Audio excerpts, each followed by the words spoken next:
Hola, yo soy Moisés Rosales, un hombre de 51 años de edad, casado hace 30 años con la que muchos conocen como la pastora Diana.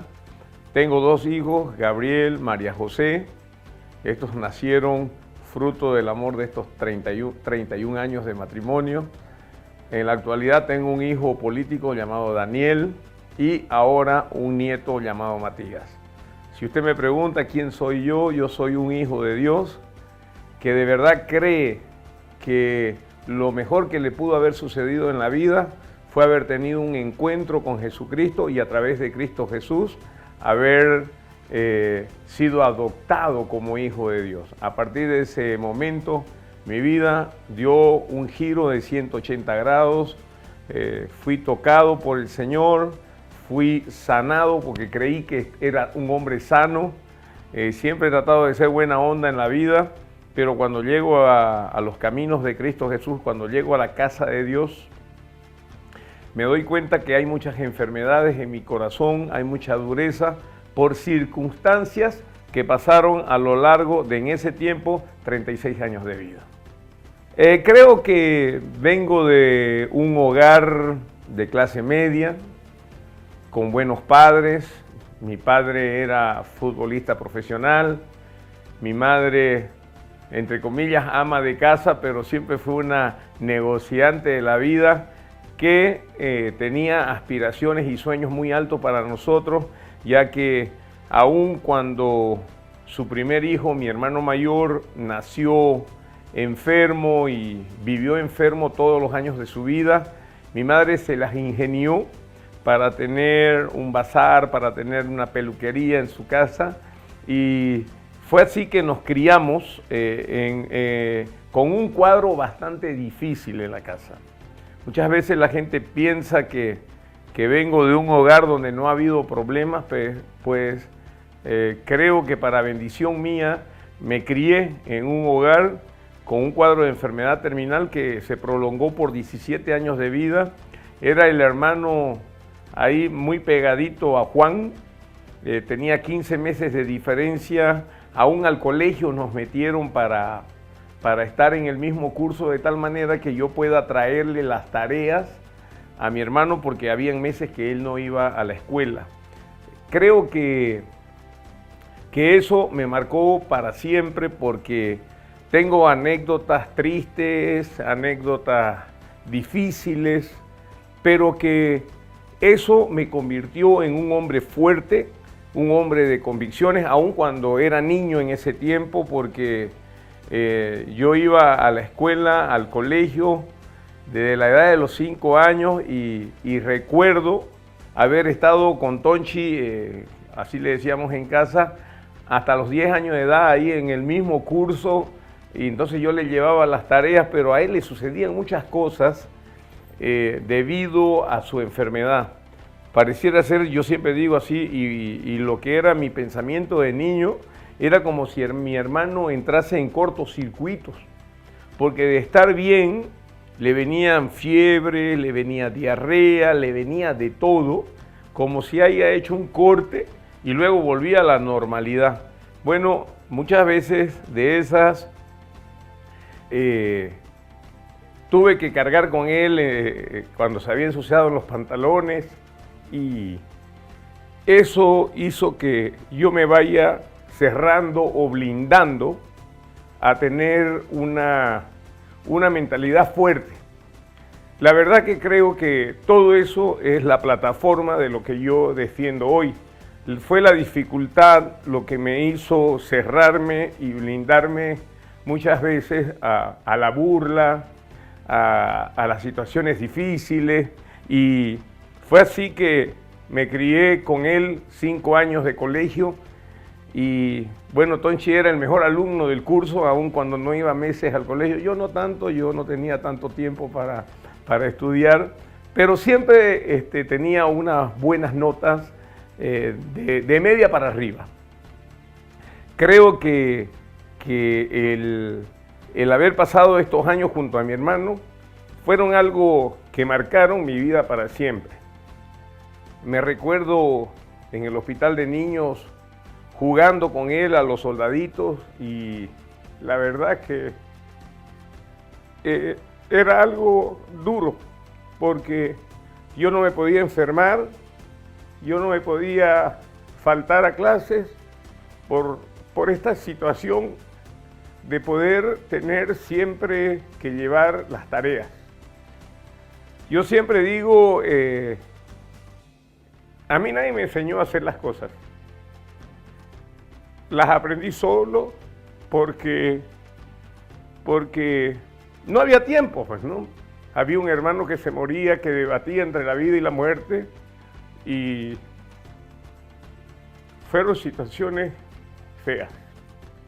A Chavico, mi otro hermano, le tocó vivir esa experiencia desde otro punto de vista, porque yo tenía que ir al hospital, yo tenía que ir a verlo a mi hermano, y muchas veces lo vi en cámaras de oxígeno y todas esas cosas.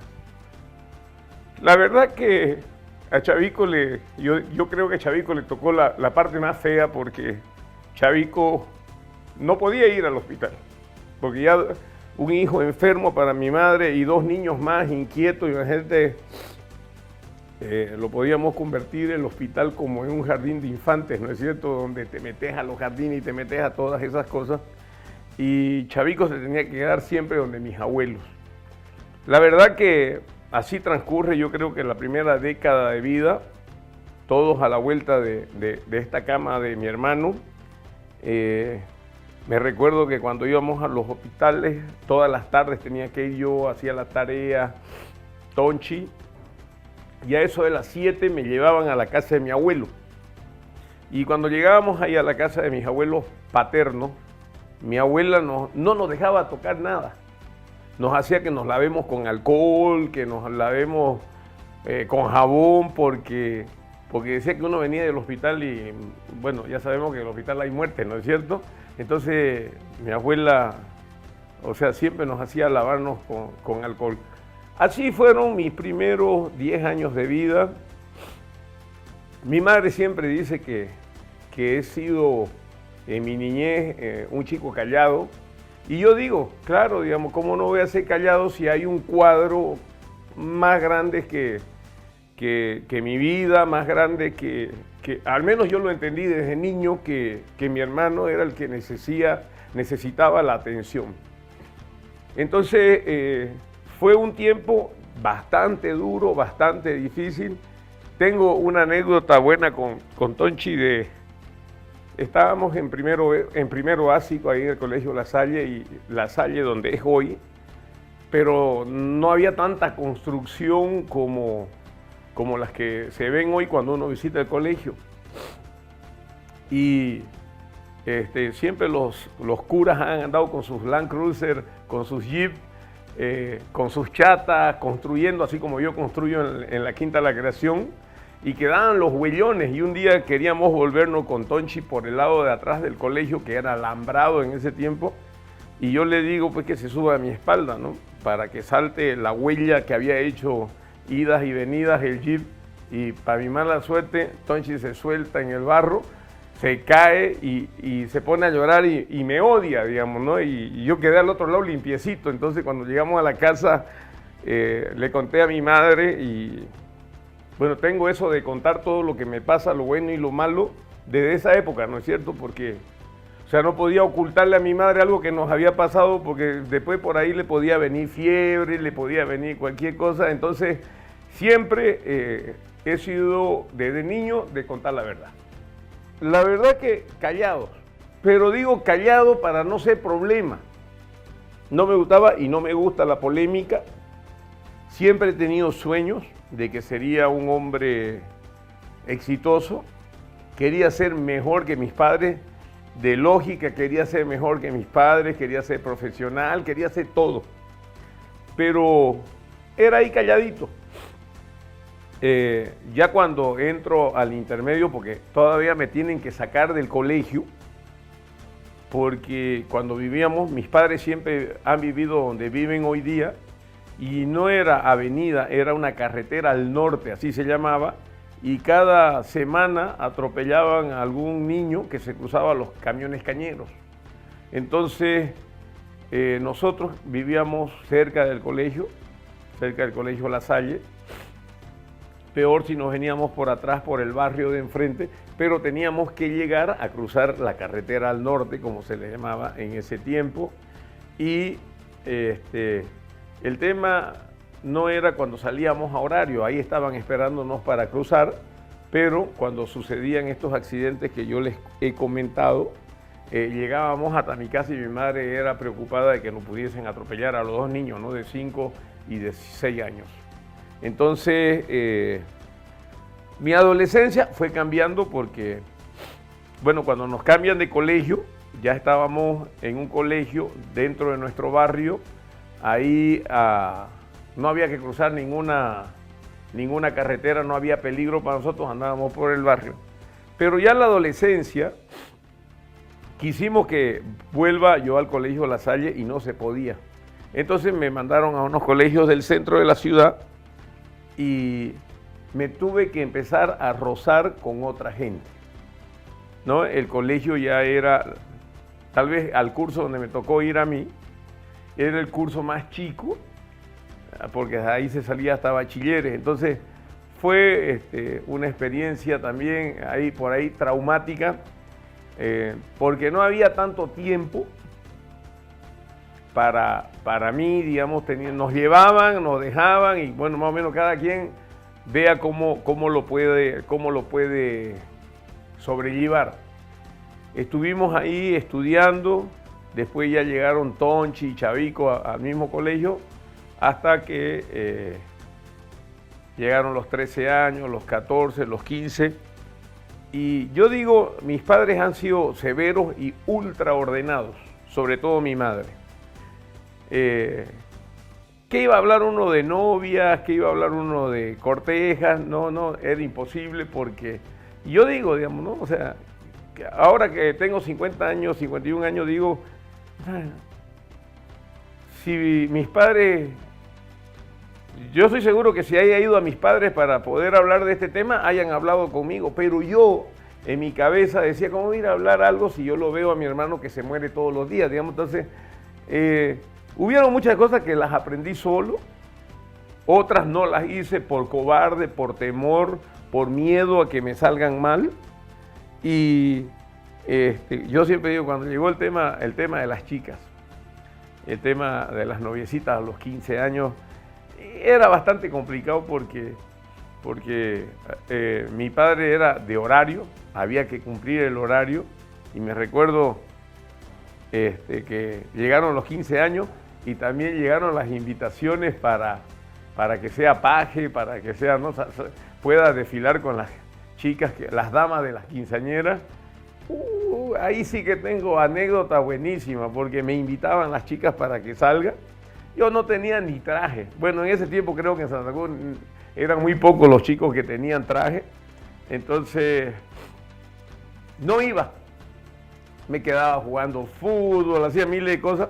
Pero me recuerdo que una vez había una chica que me invitaba siempre a los 15 y se consiguió el teléfono de mi casa y la llamó a mi madre. Y le dijo a mi madre que me estaba esperando en el lugar del 15 porque yo era su paje. Entonces, mi madre, yo estaba jugando fútbol, casi me ha traído de la oreja. Me bañaron y tenía un amigo que vivía a media cuadra. Era más amigo de Chavico que mío, pero éramos amigos todos. Que era más bajito y más gordito que yo. Entonces me dice, yo tengo traje, yo te puedo prestar traje. Comedido se fue y trajo el traje. Para empezar, me quedaban las mangas cortas. El pantalón me quedaba ancho. Y me quedaba corto, ¿no? Porque él era más chico que yo en altura. Y entonces me lo puse, pues tenía que ir a desfilar, ya no era por la chica, era por mi madre. Entonces toda la noche estuve como con los pantalones así como Cantinflas a media nalga, pero no me podía sacar el saco. Hacía un calor que mataba y no me podía sacar el saco, y un amigo me decía, ¿y por qué no te sacas el saco si estás sudando? Le digo, y es porque tengo el pantalón hasta la mitad de la nalga para que no se vea tan corto. Entonces, eh, ya estábamos en la iglesia, ¿no? El tema fue cuando ya entramos a la adolescencia, aprendimos a tocar guitarra, mis padres nos llevaban, nos traían, no se podía tener novio y el que noviaba era para casarse, imagínense, uno no tiene ni fuente de trabajo y en ese tiempo querían que uno se case de novio y todas esas cosas, entonces nada que ver con lo que yo quería para mi vida.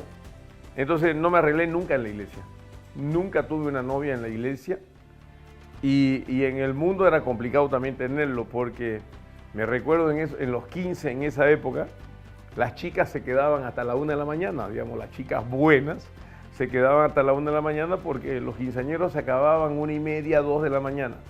La verdad que mi padre no entendía, ¿no? Tremendo callejero había sido él, pero él no entendía que los tiempos habían cambiado. Seguramente a él le apagaban las luces en la ciudad cuando se hacían las 12, pero en mis tiempos ya no. Y me daba su reloj, un reloj grande, más grande que este creo era, pero mi muñeca era delgadita, y me decía, tenés que estar aquí a las 12 de la noche. Y si no llegás a las 12, no te abro la puerta. Entonces yo con el reloj andaba medio chueco de un lado por el peso y entonces tenía que hacer caso porque no había charla, no había lugar a charla. Entonces, ¿qué me iba a poner de novio? Si las chicas buenas se iban a la 1, imagínate, yo me iba a las 12, una hora antes. Entonces tampoco me arreglaba. Siempre en el colegio fui bueno, no digo muy bueno, fui bueno, tenía facilidades para aprender. Me recuerdo y te cuento esta anécdota de colegio, estaría pues en cuarto, quinto básico y nos habíamos atrasado en unas tareas con Tonchi. Nos habíamos atrasado y antes se hacía, no sé si ustedes se recuerdan, era el borrador en el colegio y el deber en la casa y era con tinta mojada. Entonces yo quería que mi padre me ayude y Tonchi también necesitaba que mi padre le ayude, ¿no es cierto? Entonces mi padre le dice a mi madre, a ver, le vamos a ayudar a estos chicos con los deberes, yo le voy a hacer la letra a Tonchi y usted hágale la letra, las carpetas a Moisés, porque Moisés tiene la letra fea igual que la de usted. Me recuerdo, así no tenía ni 10 años, ese fue el día que cambié mi letra. Ese día cambié mi letra. De imprenta, la cambié hasta para el día de hoy y hoy escribo como escribí desde los 10 años de edad. Realmente así he sido. Me decían algo, me ha gustado, siendo callado, me gustaron los desafíos para hacer mis cosas. En realidad no la tomé, la tomaron. La tomaron porque salí del colegio La Salle a la edad de 17 años y el año siguiente, en el año 86, hicimos los vestibulares, un gran grupo de amigos, pasé con excelentes notas y ya después más o menos como que mis padres me perdieron el control por el tema de los horarios de la U y no les gustaba no tener ese control. Entonces, porque hay veces que me iba con los amigos a sus granjas, no íbamos a otro lado en vez de ir a clase. Y mi madre siempre tuvo el deseo de que salgamos a estudiar. Yo quería ir a Brasil, ¿no? Porque en las playas pues, de Brasil, ¿no? Yo quería ir a Brasil. Y mi madre, ella no quería una vida así como la que veíamos en la televisión para mí. Yo siempre he sido pegado a mami, pero ella quería que yo salga y ella decía que yo necesitaba salir para hacerme hombre, porque yo era bien pegado a ella. Entonces me sale mi cupo a Argentina y me recuerdo que cuando fui al consulado argentino me dan a elegir Buenos Aires, Córdoba, Tucumán y Salta. Y yo elijo Salta por una cuestión de cercanía a Santa Cruz. Digo, yo quiero ir a este lugar. Mientras más cerca esté de mis padres, para mí era lo mejor. Y fue así que llegué a Salta de la edad de 18 años. Cuando llegué a Salta, bueno, lo típico por lo general es que los padres lleven a los hijos a un lugar, peor si es que peor si es que te vas a ir a otro país. Yo me fui solo. Acá hice unas gestiones y conseguí el teléfono de una señora que decían en el periódico que ella daba como pensión a los hospedaje a los chicos de Santa Cruz. Entonces me puse en contacto con ella, quedamos en que yo iba a ir a vivir a su casa. Bueno, llego a Salta de noche, agarro un taxi, era la primera vez que viajaba solo y voy a esa dirección. Cuando llego a ese lugar ya no vivía ahí la señora, ya se había ido a otro lugar, así que me vuelven a dar otro papelito hasta que llegué a donde estaba la señora. La verdad que no me acuerdo con qué billete pagué, pero el cambio era más grande que el billete con el que yo había pagado, ¿no? Entonces, como yo siempre he sido así judío, me quedé con el cambio calladito y fue una experiencia, fue la primera experiencia que tuve en Salta. Cuando llegué a Salta, llego a este hogar, era un infierno, por Dios. Era una familia, pero por Dios, no respetaban a los padres, no respetaban a los abuelos. Era una casa grande, donde habían 2 chicos de mi edad y una chica 3 años menor que yo. Pero supuestamente yo, cuando hablaron con mis padres, yo iba a ir a una habitación solo. Cuando llegué ahí no había habitación solo, yo compartía con ellos. Más o menos dormía con un ojo y con el otro vigilaba toda la noche, digamos. Así que llegué y rápidamente busqué salir de ese lugar y me fui a vivir al barrio de mi universidad. Solo. Pero ya conocía chicos que estudiaban en la facultad. Entonces me voy a una casa de familia que me quedaba a 10 minutos a pie de mi clase y había un chico de mi edad, pero que no paraba nunca en la casa y los señores eran mayores. Entonces fue como ir a vivir a la casa de mis abuelos. Don Agustín se llamaba el señor y la señora se llamaba Gladys, para seguir fiel a la causa.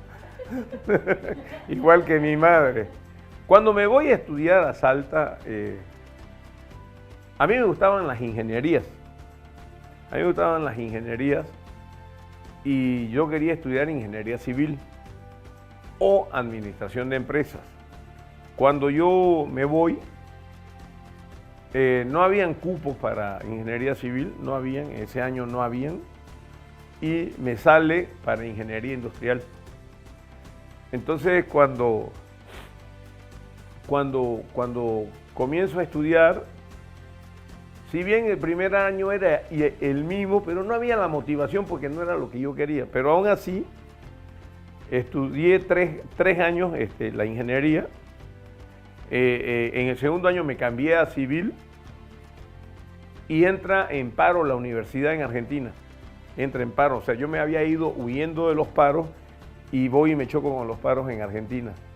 Entonces nos cambiamos a la Universidad Católica, donde se recibió Chavico de arquitecto, mi hermano. Pero estuve ahí, hice 3 años de ingeniería civil, era 6 años en ese tiempo, y la verdad que a todo esto, finalizando el primer año, la conozco a Diana en mayo, finales de mayo, había cumplido 20 años. Y la verdad que me casé el 29 de octubre, 5 meses después ya estaba Diana embarazada y todas esas cosas. Como yo digo, pudimos haber filmado una película de amor, pero muchas veces la inexperiencia, la ignorancia, hizo que eso bonito sea algo terrorífico más que de amor. Llega Gabriel, llega María José a los 2 años y medio y la verdad que mirando todas estas situaciones, hablo con mis madres que me quería volver porque ya con 2 hijos se me hacía insostenible, había cambiado el gobierno, se había puesto caro Argentina. Entonces mi madre me dijo que yo no podía volver, entonces fui a la universidad pública, a la Universidad Nacional de Salta, y vi si me podían convalidar materias en ciencias económicas, porque yo quería ya recibirme. Fue así que entro y hago ciencias económicas y me recibo de licenciado en administración de empresas. Ha pasado mucha agua bajo el puente, he tenido un sinnúmero de situaciones que vivir. Estaba recién casado, estrenando mi paternidad, cuando mis padres me lo mandan a mi hermano Chavico a que viva conmigo.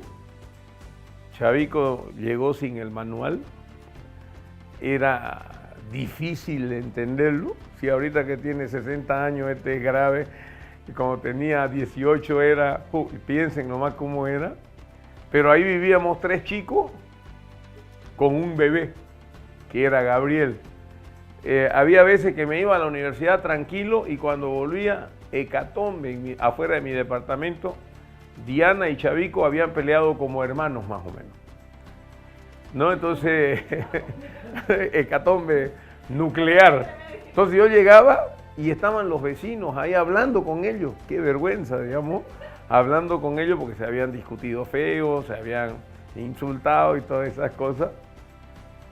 Y bueno, no pudimos vivir mucho tiempo juntos.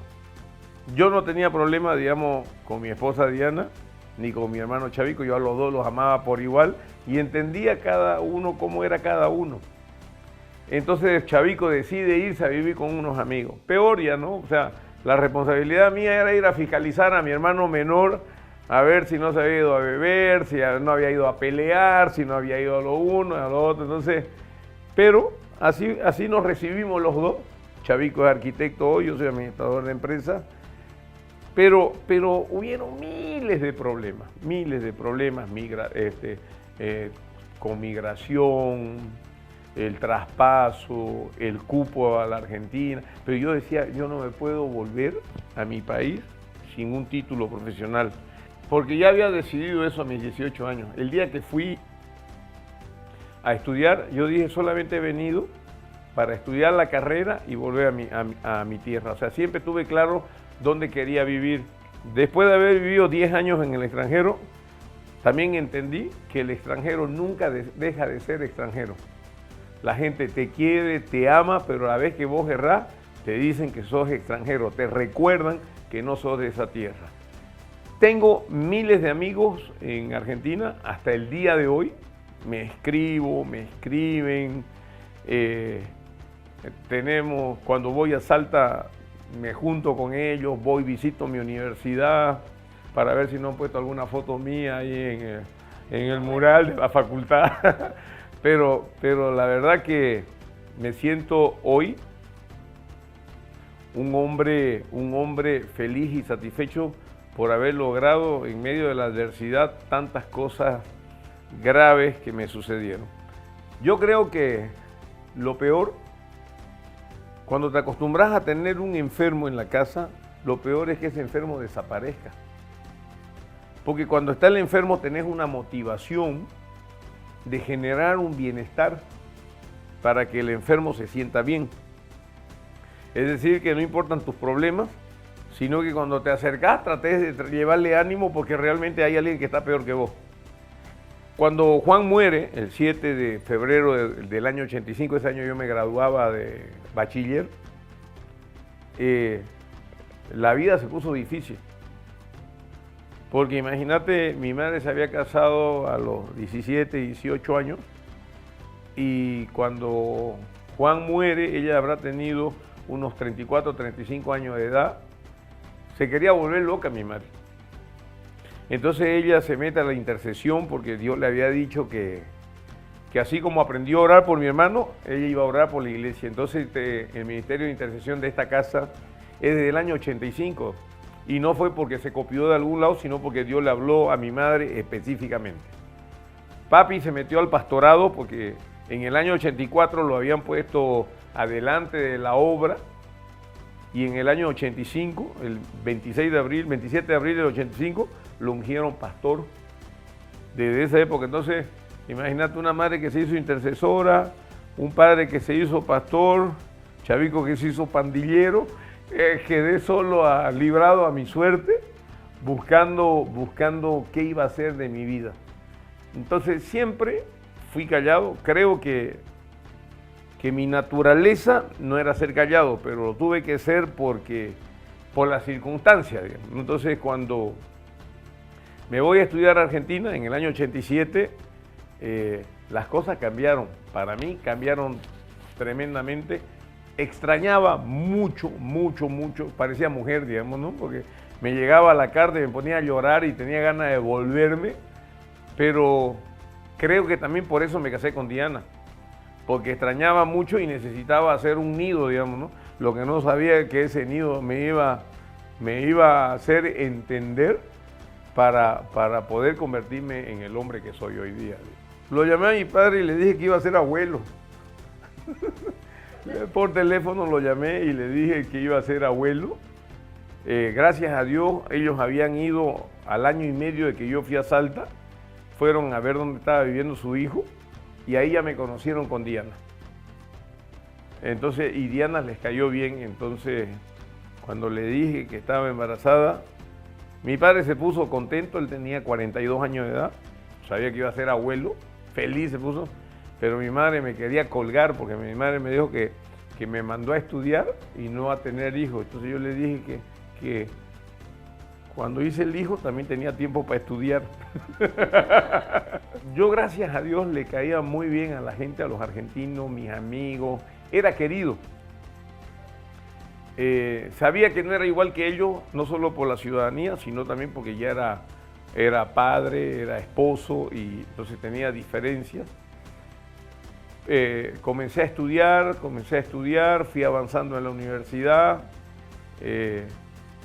comencé a mejorar mis notas también porque sabía que lo tenía que hacer por mis hijos. Yo quería que mis hijos puedan estar orgullosos y no ser un obrero. Yo no quería ser obrero, no me veía siendo un obrero, yo quería ser un ejecutivo, quería ser un empresario. Entonces, cuando comienzo a estudiar, pudimos haber tenido, así como vivió mi hija María José. María José se casa con su esposo Daniel y se van a vivir un año a Europa. Y sé que la han pasado espectacular por lo que ellas cuentan, por lo que viajaron y todas esas cosas.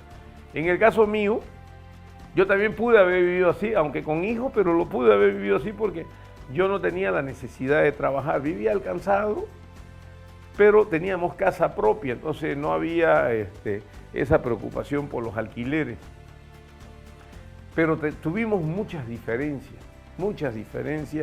lo cual hacía insostenible que podamos hacer algo bonito, irnos a acampar, irnos a lo uno, al otro. Nunca lo hicimos. Nos casamos a los 20 años y creo que pudimos haber disfrutado espectacular, ¿no es cierto? Porque en la ciudad donde nosotros vivíamos no vivía ninguno de nuestros padres. O sea, nosotros hemos aprendido a ser padres solitos y creo que por eso nos costó tanto. Creo que me recuerdo la primera vez que fue a visitarme Chavico, llegó un jueves, se iba a quedar como 10 días y pasó a Tucumán Chavico con un amigo y volvió el otro fin de semana. El que me iba a visitar a mí se fue a visitar Tucumán, se fue a otra ciudad. Entonces cuando él llegó, era viernes y le digo, bueno, aquí vas a comer, le explico todo el modus operandi. Y yo me salí viernes con mi cepillo de dientes en el bolsillo interno de la chamarra, de la campera. Me voy, ¿qué significaba eso? Que no iba a volver a dormir, que me iba a ir a dormir donde sea con mi amigo. Y Chavico mira y dice, ¿qué? ¿No va a venir a dormir? No, hoy es viernes. Porque los boliches en Argentina eran hasta las 6 de la mañana y como nos quedábamos siempre el fin de semana haciendo algo, nos íbamos a dormir todos a una sola casa. Yo siempre soñaba con tener una familia. Soñaba con tener una familia, con tener 2 hijos, de chico yo te estoy hablando, ¿no? Cuando yo sea grande, yo decía, yo quiero tener mi mujer, que sea bonita, tener 2 hijos, un hombre, una mujer, así Dios, mira, así como yo tengo, digamos, quiero una mujer blanquita, no una morenita, o sea, yo hablaba así, digamos, ¿no? Entonces, quiero ser un hombre empresario, es más, nosotros los tres éramos varones. Mi hermano mayor, los regalos de Tonchi, todos tenían que ver con aviones, cohetes y todas esas cosas. Helicóptero, él quería ser científico de la NASA, decía. A mí me gustaban las camionetas, los autos, y yo siempre jugaba que era constructor desde niño. Entonces, cuando construía, entonces sacaba mis juguetes y me iba a jugar con las arenas, ¿no? Que antes afuera las ponían arena y cargaba y que construía y hacía ladrillos y todas esas cosas. Entonces yo tenía sueños de que me iba a convertir en un empresario. Bueno, no decía un empresario de la construcción, digamos, ¿no? Pero yo decía, voy a tener mi empresa, voy a tener gente que trabaje conmigo. Todo eso yo lo pensaba de niño. Y a Chavico le gustaba jugar con muñecos, con los G.I. Joe, con los Falcon. Chavico le gustaban los muñequitos que eran de guerra. Y a mí no me interesaba, a mí me gustaban los autos, las camionetas. Creo que cuando llego de Argentina, venía con muchas ganas de prosperar, de progresar. Unos amigos me habían hablado para que pueda entrar a trabajar un banco mientras hacía mis armas, pero el año que yo llegué había una recesión en Santa Cruz. En vez de que tomen, empezaron las empresas, los bancos a botar gente. Entonces, cierto día, ya me había cansado, o sea, imagínate, con mi título profesional ya me había cansado de esperar. Lo veo llegar a mi padre fatigado, así de cosas que habían sucedido en la iglesia, y le digo a mi padre, ¿qué le parece si yo le ayudo? Le digo, en la iglesia, pero yo era inconverso, no era cristiano. ¿Qué le parece si yo le ayudo en la parte administrativa de la iglesia y le ayudo un año? Le dije, y de alguna manera yo le pagaría a usted el favor por lo que usted me mantuvo en Argentina casado. Entonces mi padre me miró y me dijo, ¿de verdad querés hacerlo? Sí, le digo, lo haría de todo corazón, pero no quiero ser empleado de la iglesia, le dije. Yo quiero trabajar para usted este año, en gratitud. Entonces comencé a trabajar en lo que hoy son los ministerios y a darle forma a los ministerios de niños, de preadolescentes, de adolescentes, de jóvenes. Me recuerdo que en esos tiempos los jóvenes tenían células, pero era un desorden interno porque se acomodaban como podían más o menos en condiciones de hacinamiento. Entonces yo escribí los primeros manuales delimitando las funciones y las obligaciones de los integrantes de las células de jóvenes. Entonces comenzamos a trabajar, tenía 29 años de edad y al comienzo fue controversial cuando yo citaba para que venga la gente a charlar conmigo acerca de lo que ellos hacían, y fui armando así una estructura. En todo este proceso me ayudó mi madre, porque ella era la que convocaba, pues tenía voz y autoridad de mando, y fuimos trabajando. Y no tenía oficina, no tenía nada, me iba a la oficina de mi madre en el anterior templo y ahí me ponía a estudiar, porque no sabía nada de lo que era el manejo de una iglesia, no sabía nada. Tal vez como hijo había visto muchas cosas, pero así vagamente. Y cuando llegó el tiempo, entonces veía que el trabajo que hacíamos era malo. Era un trabajo pobre, y para mí, un trabajo pobre porque las consejerías carecían muchas veces de contenido. Entonces comienzo a estudiar puros libros de sanidad interior que sacaba de la biblioteca de mi madre, o le preguntaba a ella qué libros eran buenos y me los dieron. Y así fue que yo, del año 99 hasta el 2002, comencé a trabajar, y en el 2002 me separo de Diana, estando en la iglesia. Me separo de Diana porque ya me había cansado de esta situación que venía viviendo por 12 años en el matrimonio. Me separo, me voy. Ya no me importaron mis hijos, ya no me importó nada. Más o menos que quería vivir, porque entendía que no había vivido nada, digamos. que son cosas que el diablo le mete a uno en la cabeza. Estuve hasta el 2004 fuera de mi casa. Me fui en mayo y volví en agosto del 2004. En 2004 me convierto y ahí, digamos, yo encuentro lo que yo estaba buscando para mi vida. Cuando yo conozco a Jesucristo, mi vida cambió para siempre. Pero ¿dónde lo sabía? No porque me lo decían en el culto, me lo decía yo a mí mismo. Claro, lo que pasa es que yo quería ser tocado por el Señor a la edad de 10 años, pero no me tocó nunca. O sea, no sentí nunca. Y un domingo en la tarde, acostado mirando el techo, digo, ¿qué hago aquí? O sea, me recuerdo, textual así, o sea, fue audible. ¿Qué hago aquí? ¿Dónde están mis hijos? Pensé, si cuando tenía 20 años me jugué por ellos, no los abandoné, ¿cómo los voy a abandonar a la edad de 32 años? En ese tiempo ya tenía 35. Y fue así, digamos, que decido darme una nueva oportunidad con Diana. Pero en esta decisión de querer volver a mi hogar, yo no quería volver a vivir lo mismo. Yo quería un cambio. Entonces, que así es que conozco a Cristo Jesús, tratando de buscar ayuda para mi matrimonio. Claro, lo que pasa es que cuando yo conozco a Cristo es el 10 de octubre de 2004. A mi padre lo iban a ungir apóstol ese día, y un pastor Agles Valdomar, él dice, sería bueno que uno de los hijos del pastor Meli dé unas palabras. Entonces él me mira a mí y me dice, Moisés, vas a tener que ser vos porque vos trabajás con tu padre, bla, bla, bla.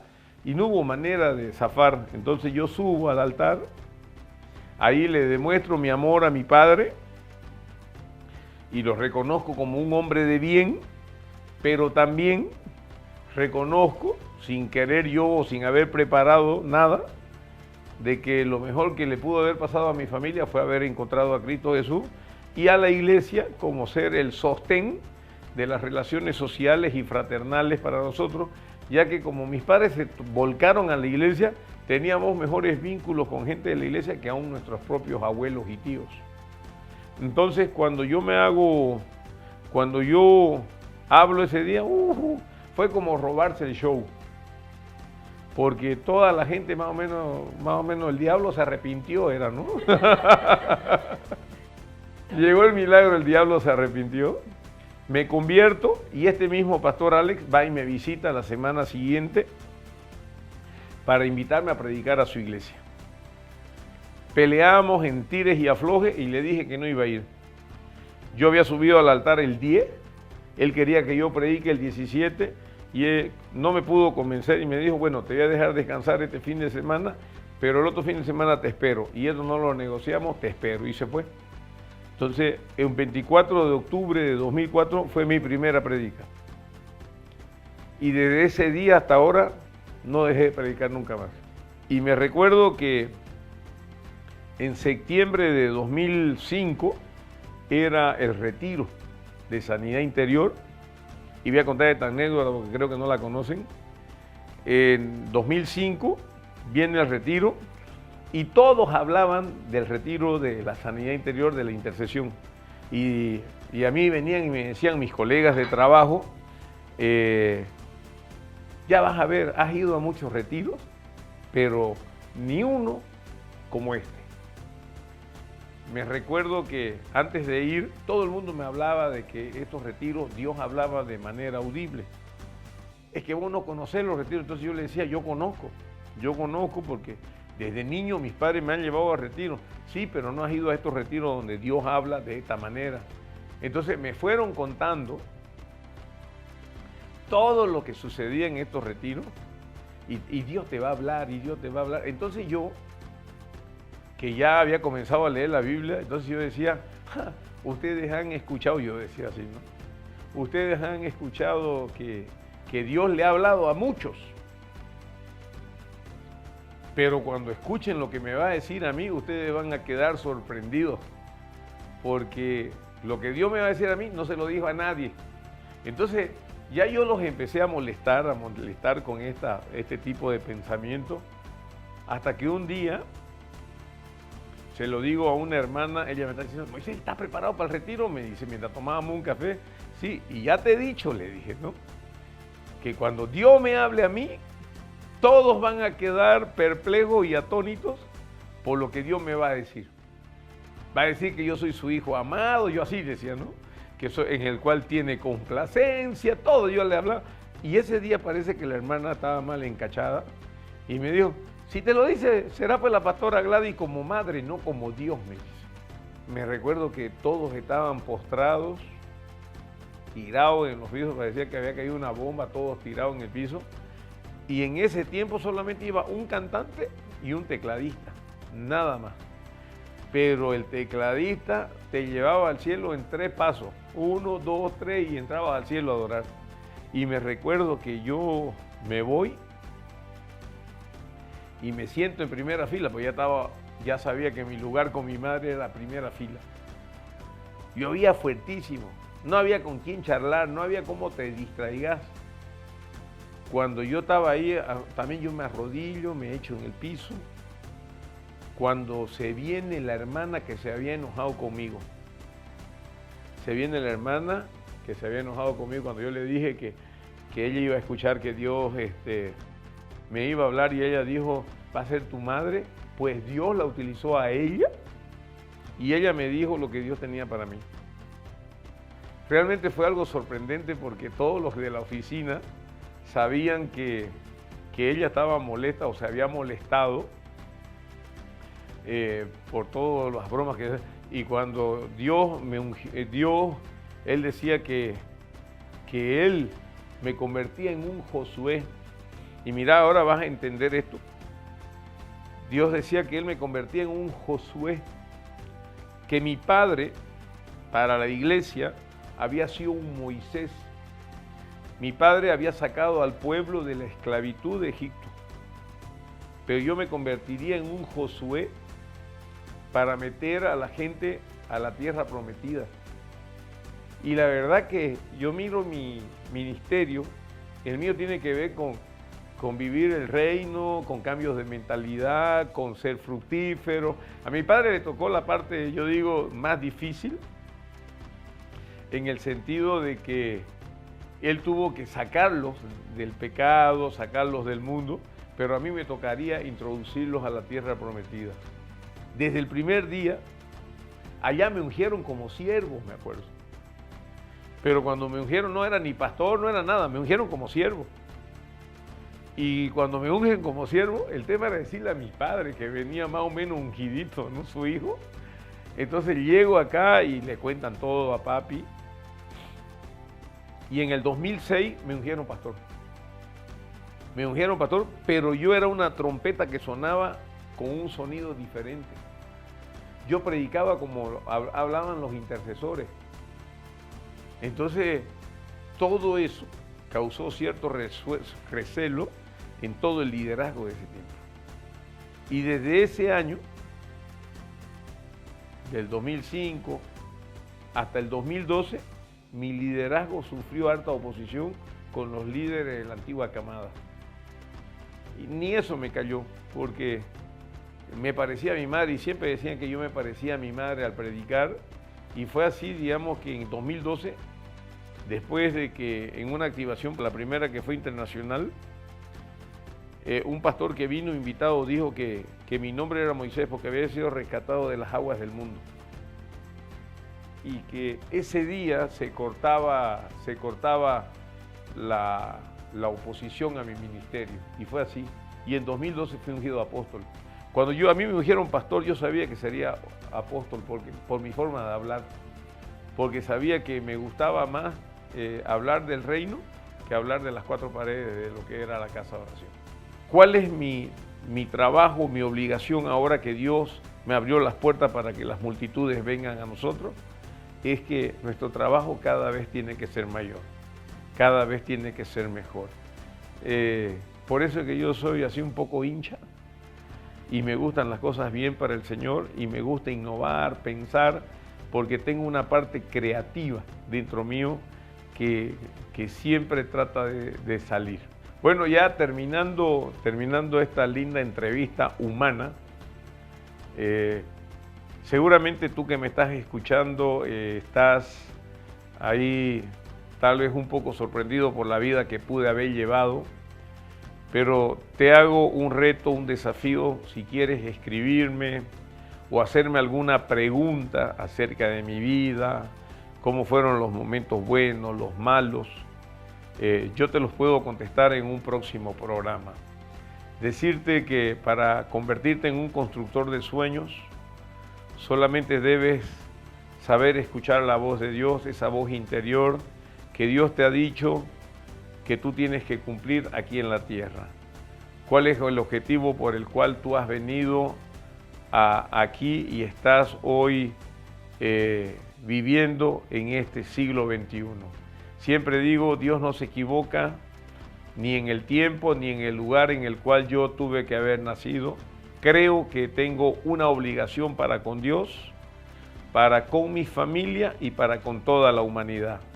Lo que yo puedo dar, nadie lo puede dar por mí. Creo que el sueño que Dios me ha dado es el sueño que beneficiará a muchos, y así cuando la gente pueda recibir la bendición por el sueño cumplido, entonces me convierto en un héroe en el nombre de Cristo Jesús.